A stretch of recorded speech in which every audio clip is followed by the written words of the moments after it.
Recently, I recorded a vlog following me as I worked on the Mod Mugs quilt. It was a part of a kit that I purchased from Connecting Threads, and I'm on here today because I said I was going to talk about some of the tools that help me to get everything on track besides your normal things, right? Like your rotary cutter and all of that.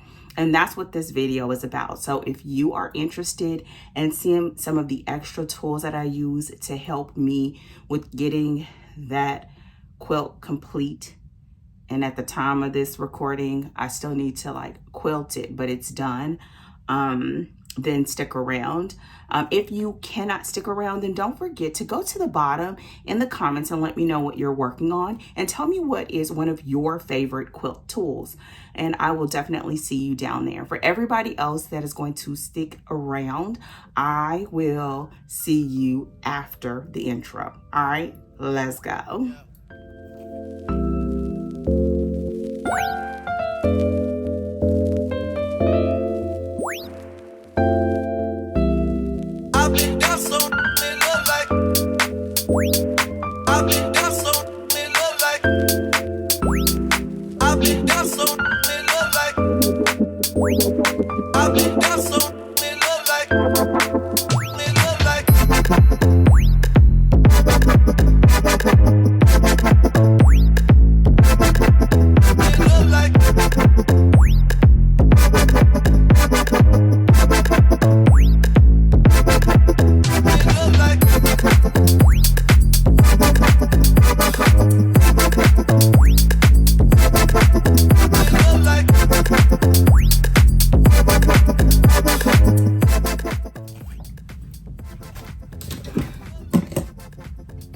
What's the deal, pickles?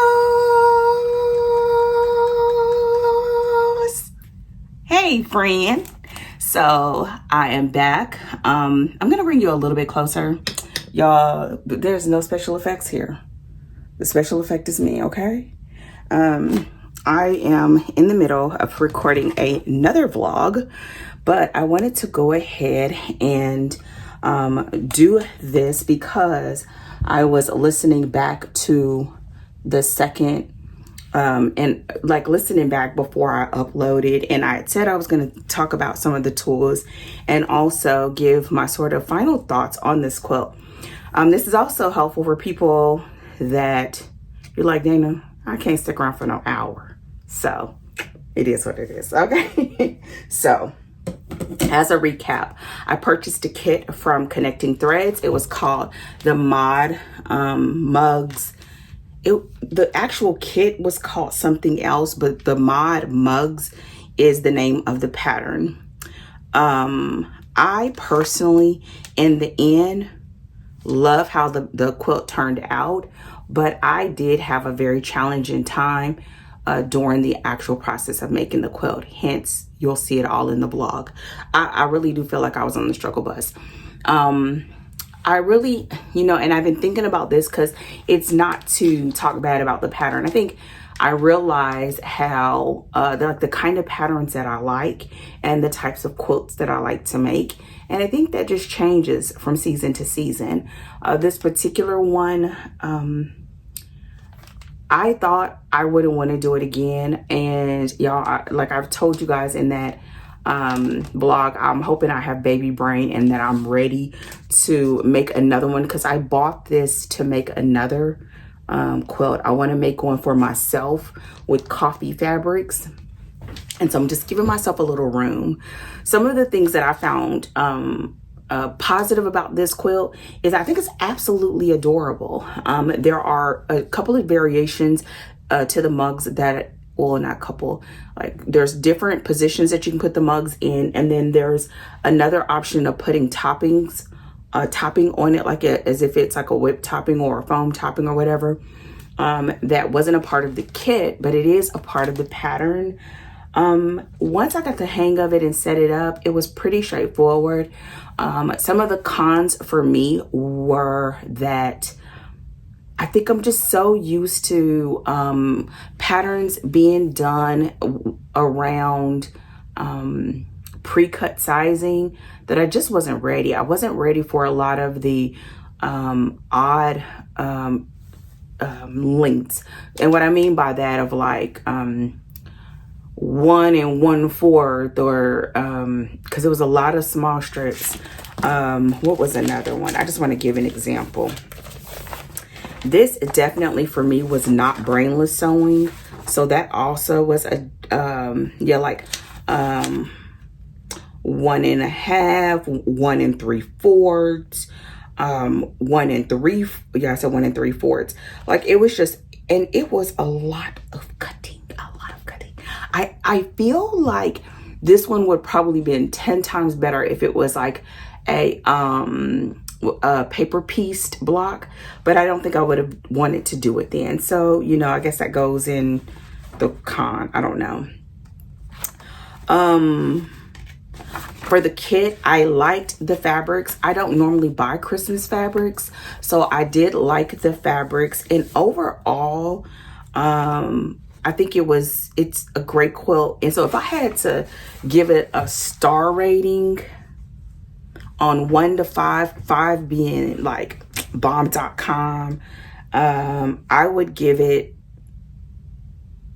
a 3.5. I would. Just overall. I will say, I know that some of it was probably user error, so it's not on the, you know, the pattern maker or on the, you know, connecting threads with the fabrics. It just was. And then some things are not just our thing. And I'm hoping that I'll feel better about it when I do the second one, because I do have a better experience with it. So what I believe when it comes to doing it again for myself, or to give some sort of tips and tricks to make it a better experience, you can always watch the vlog, part 1 and part 2. I'll make sure that I'll link them somewhere if I remember in the editing process. Y'all know how that is. But I'll make sure it's somewhere, even if it's just in the description box. Number 1, I absolutely love that in the pattern, it does have it set up so that you could just cut from like a fat quarter, and it shows you how to do those cuts. The diagrams for that, in theory, the diagrams look great. In reality, I feel like it looks like it's laid out by somebody who doesn't quilt. And I'm not saying that that's true, but it feels that way. The reason why I say that, and maybe again, it's just me, when I cut, I never do a singular cut. I always do a double cut, unless the cut only requires 1 piece, so that the fabric is usually folded and I'm cutting 2 pieces at a time. The diagram is nowhere near like that. They just like put it on there because it fit in the dimensions, but it doesn't fit like as in that's how you would actually do it if you were working the project. So with that said, I would just stop and look at it for a second and find out if there's a way to make it work, because the diagrams in that regard just felt a little bit off. The great thing, good thing about it as well is that if you did cut it a little at a time, you could stretch it out over time. And that's one of the things that I really need of having a project that I can pick up, put down, pick up, put down. And this one, to me, it made it a little more challenging. So the tip that I would say is having those little either, I think one place calls them alphabetties or something like that. I personally, I'm gonna see if I can find some. I make my own. Let me show you from the project I'm working on right now. I make my own. I just take Post-it notes and I fold them in half so that the sticky part is enclosed. And then I just put the alphabet on there. And I would say put it in a container like something like this so that everything just stays nice and organized, because the pieces on site look so similar. Again, could be me, but they look so similar that you really have to focus. And that's not my strongest suit when it comes to quilting. I just want to grab and sew, grab and sew, grab and sew. Baby, it was not that. And I was a frustrated little chica, okay? So there's that. Another thing that I did that helped me out a lot, because there was a lot of cutting, is I printed the page with the cutting, and I just started going through and crossing out the cuts that I already had and made sure that I marked them clearly. And for this particular project, I saved all of the cut labels that I made because I know I'm going to do this one again for myself, because it did turn out really, really pretty.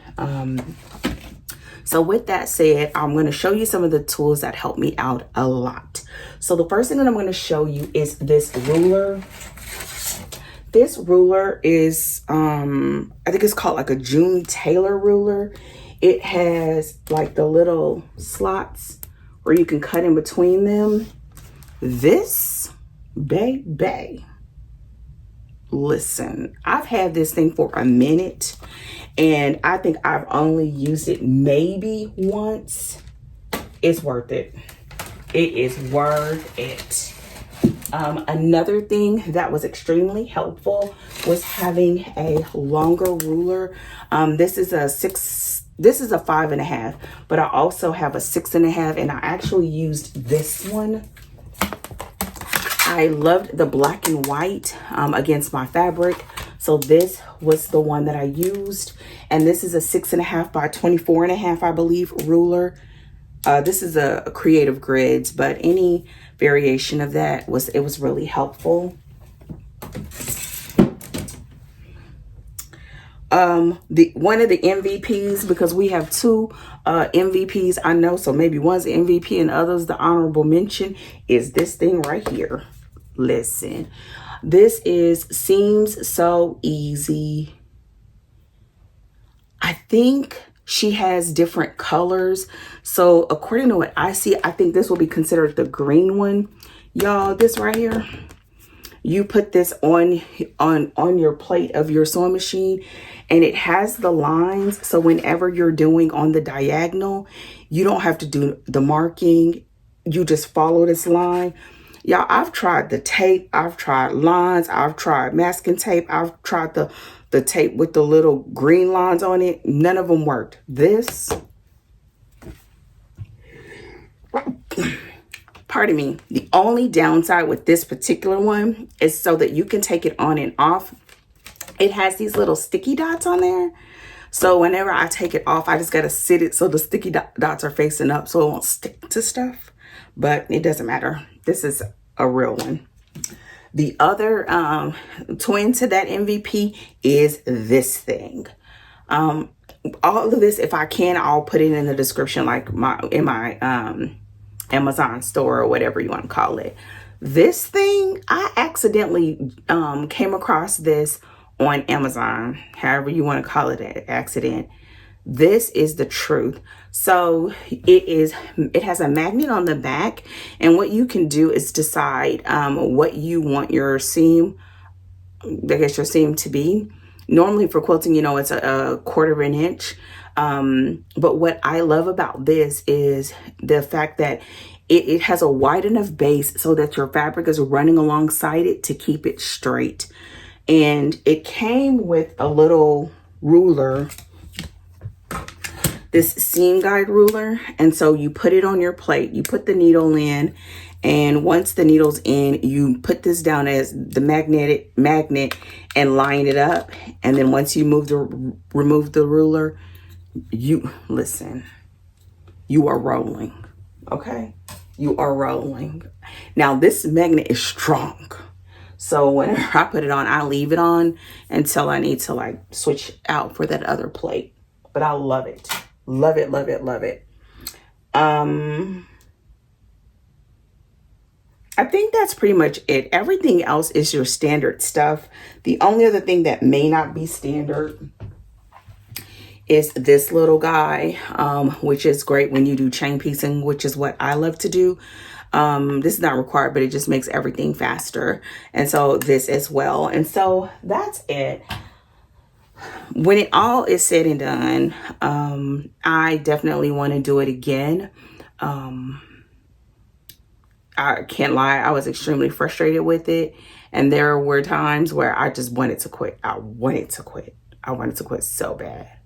because quilting is it's a place for me to really relax and unwind. And I felt tense. I felt tense and I felt frustrated.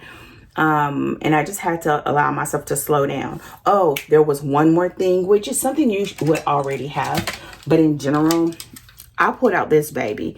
I haven't used this in like, I think I've only used this a couple times ever.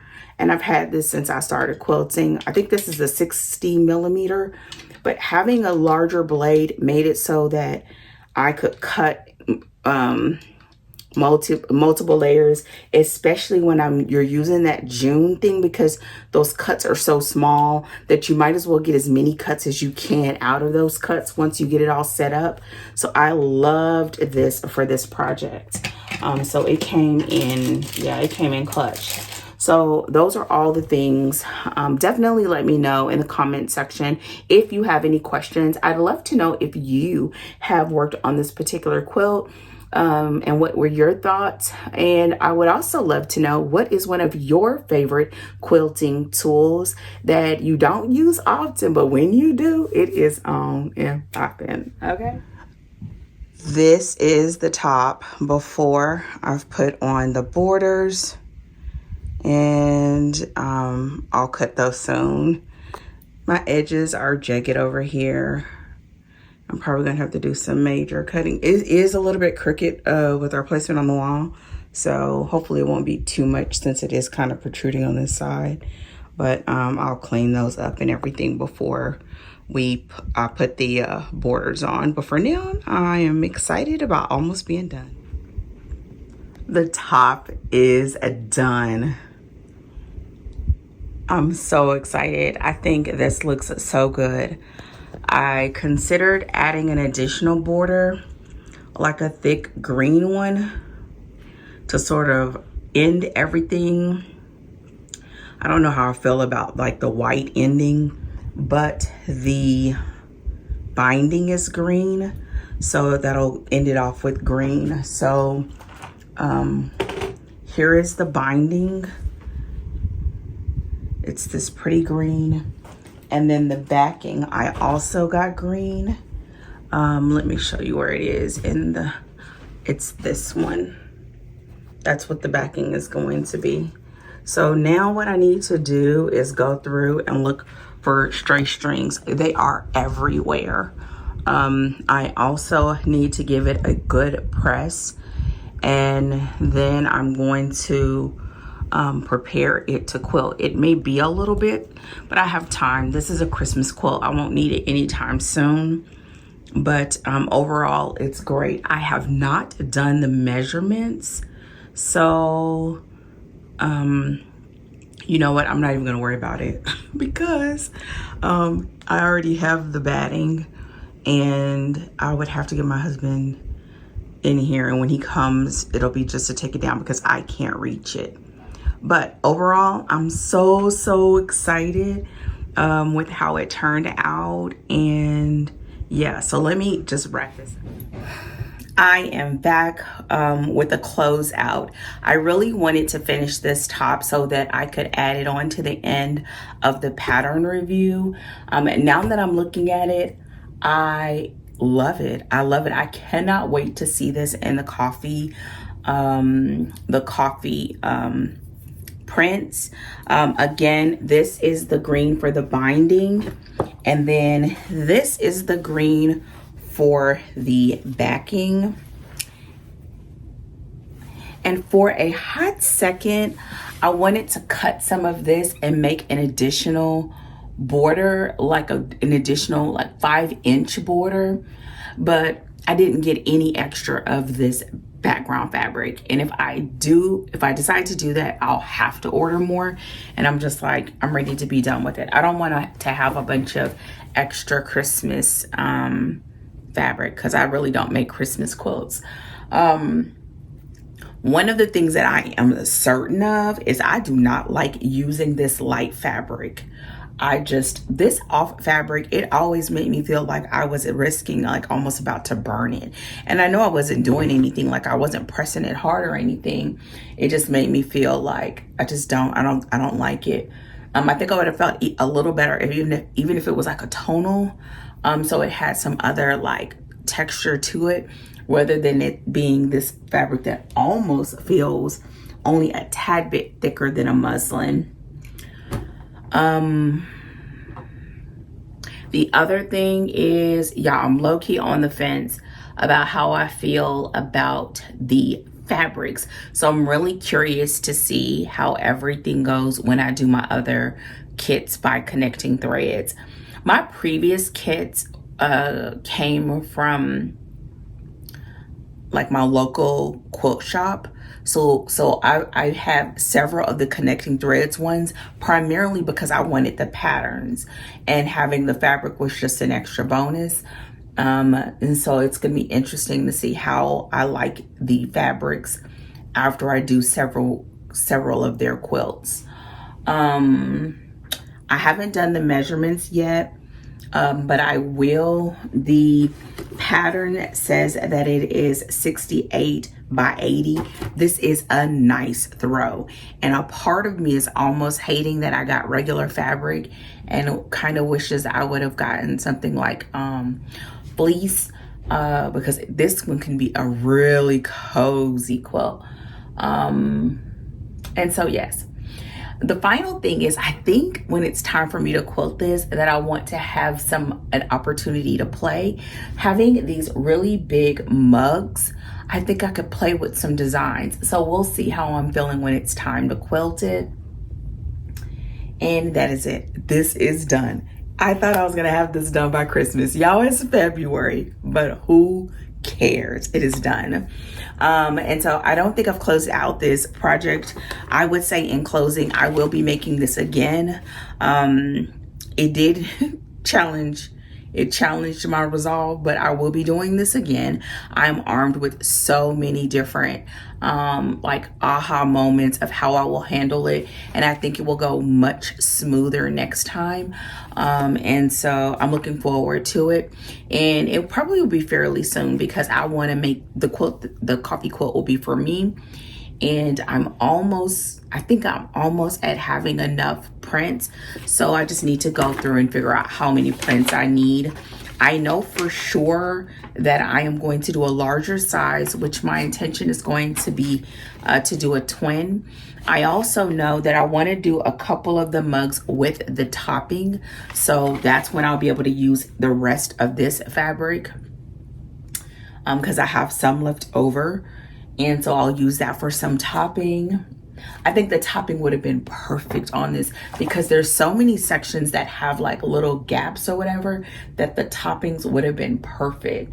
Like 1, 2, like the ones almost that are in the middle where one is down and one is up, those right in there would have been perfect for topping.